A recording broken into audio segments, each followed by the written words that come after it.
Hey everyone, welcome to the SipStack video podcast. This week, as discussed, we're doing something slightly different, and I want to welcome you to the Writer Review series, where we're going to review some of our published articles from the last couple of weeks to really help you dial in your writing skills, give you some inspiration, and help you work on your writing tradecraft. Here's today's edition. Writing, even as an art, is a craft. And like any craft, it needs to be stoked, improved, grown, and sharpened.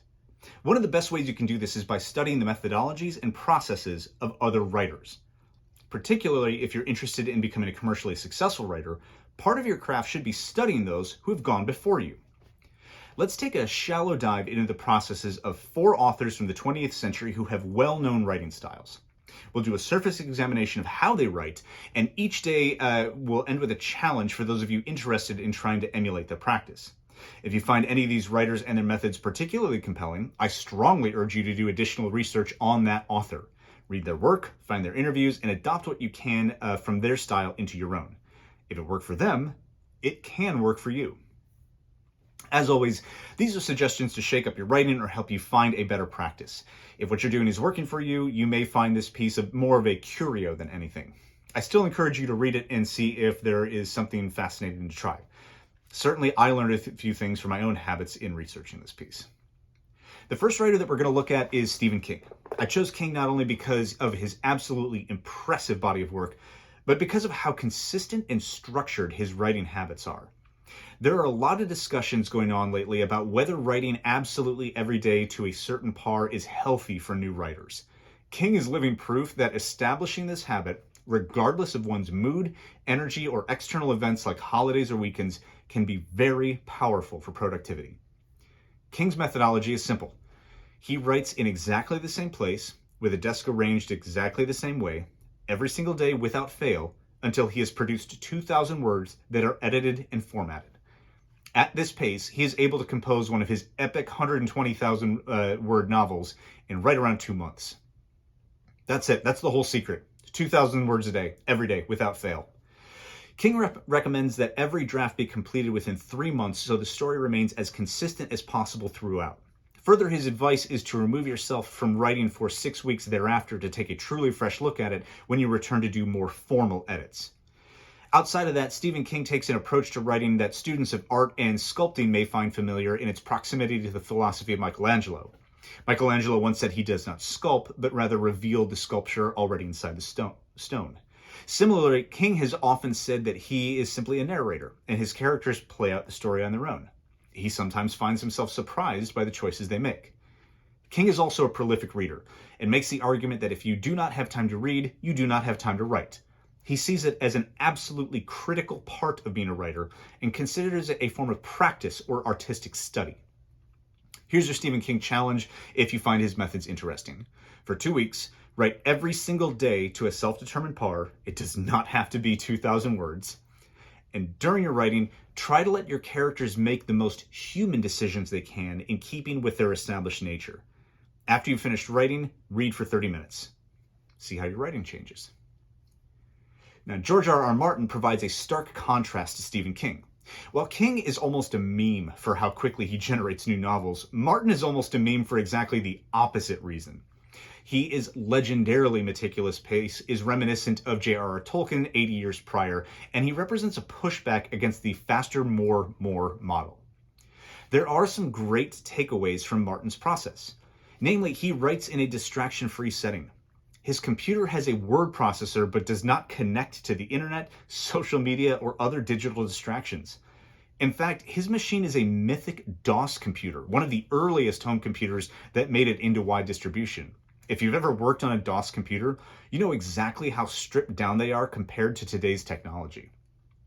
Part of what contributes to Martin's more meticulous, here uses a kinder synonym for slower style, is that he is a classic pantser and encourages other authors into that style. Martin believes too many writers architect their story rather than allowing it to grow organically. He plants idea seeds and continue the metaphor, and then allows them to grow on their own rather than plotting out his stories. This often takes longer than following an outline. 2 similarities between Martin and King, though, that are worth calling out. Both authors recommend writers write every day, regardless of how many words they write. Just get something out. Martin is also an avid reader and believes it is absolutely critical to the craft. One other really interesting note on Martin as an author, he believes aspiring writers who intend to create their own novels and worlds one day should steer clear of writing fanfic. While he does not inherently look down on fan fiction writing, he views it as more akin to tracing. It utilizes an already established world with already established characters who have already established characteristics that a writer must keep to in order to make a compelling story within that universe.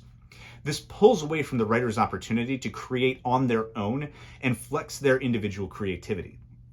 Here's your George R.R. Martin writing assignment / writing challenge. For 2 weeks, when you sit down to write, turn off the internet completely.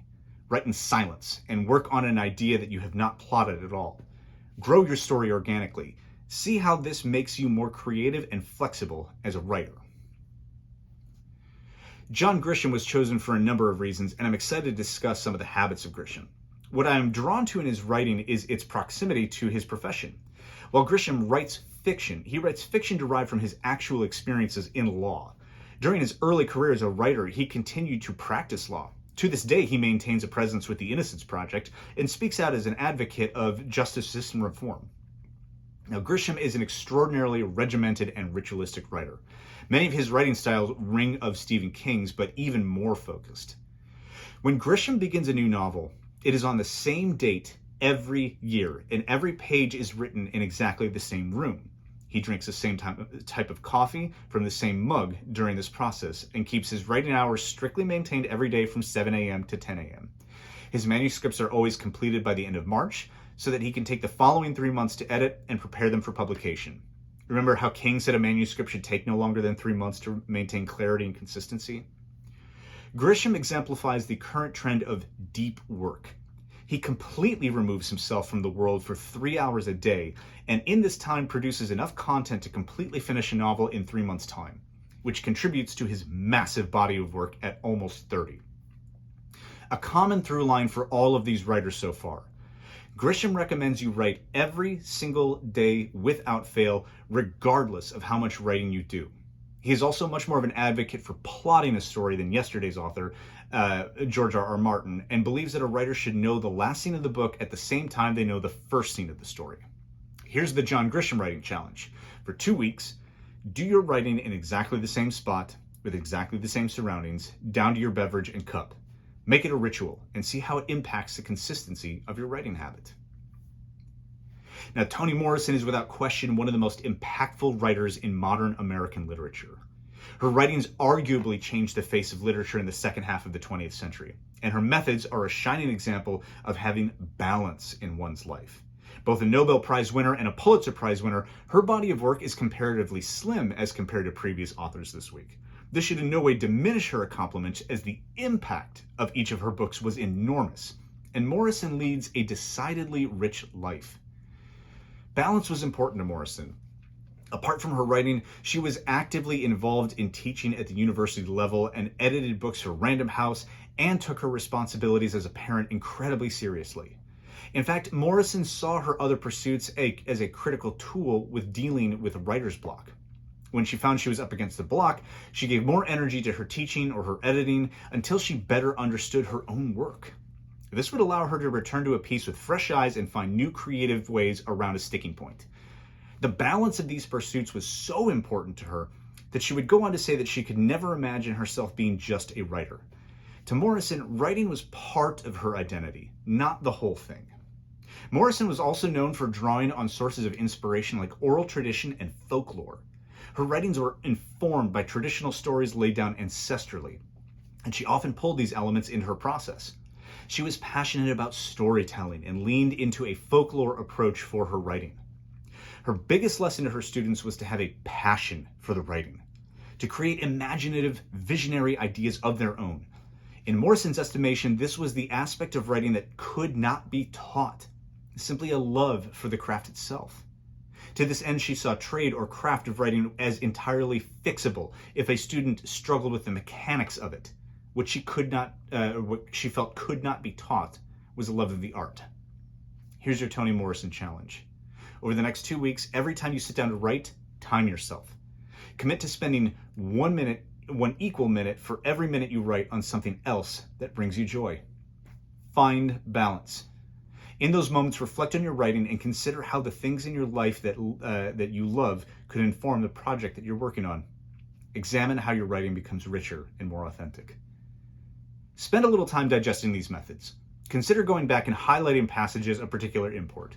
Choose one of the challenges and incorporate it into your work for the recommended 2 weeks. Really commit yourself to it. And at the end of those 2 weeks, decide what aspects of that writer's workflow works for you and what you may want to discard in favor of your own practices. Thanks for joining us on today's edition of the Writer Review series. We can't wait to see you again tomorrow, where we'll have more tips, new tricks, and more inspiration to help you along on your writer's journey. We'll see you then.